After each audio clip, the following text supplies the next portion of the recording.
में झगड़ते रहते थे।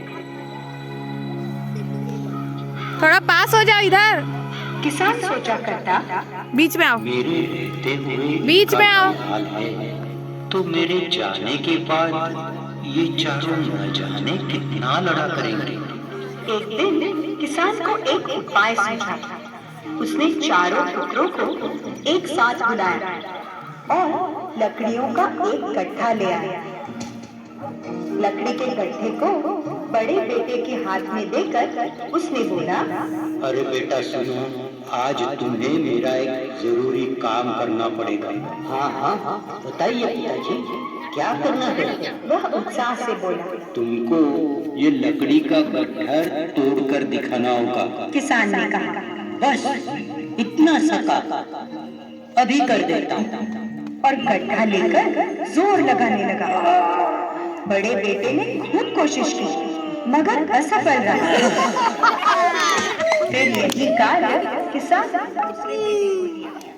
वह हट्टा कट्टा नौजवान था।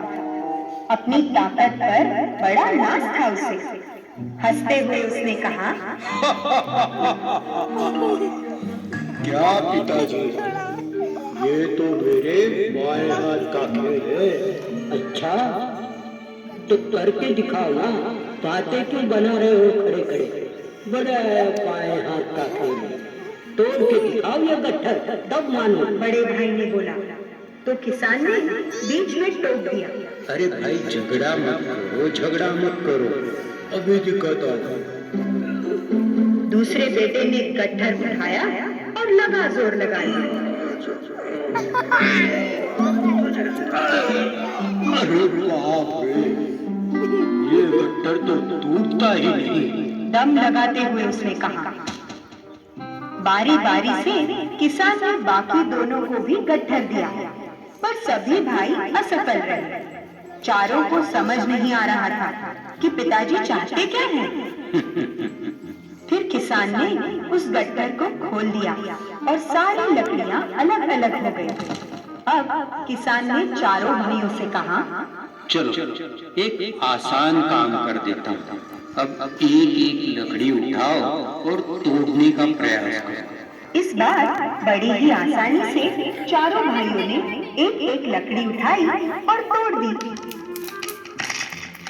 चारों ही थोड़ी असमंजस में तो थे ही, पर छोटे भाई ने पूछ ही लिया, पिताजी ये बताइए, इन लकड़ियों को तोड़ने का क्या अर्थ है? इस व्यर्थ काम में इतना समय क्यों जाया किया? किसान ने हंसकर उत्तर दिया, बेटा तुम सब भी इन लकड़ियों की तरह हो। अगर तुम एक हो जाओ तो लकड़ी के गट्ठर की तरह तुम्हें कोई नहीं तोड़ सकता।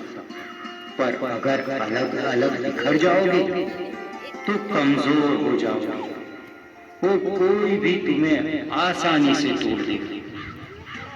समझे कुछ? लड़के पिताजी की बात को समझ गए। उन्होंने भावुक होकर एक दूसरे को देखा और गले मिल गए। किसान ने खुश होकर कहा, मिलजुल रहना, मिलजुल खाना, एक दूसरे का हाथ बटाना, 100 बात की एक है बात, शक्तिशाली हो जब सब हो साथ।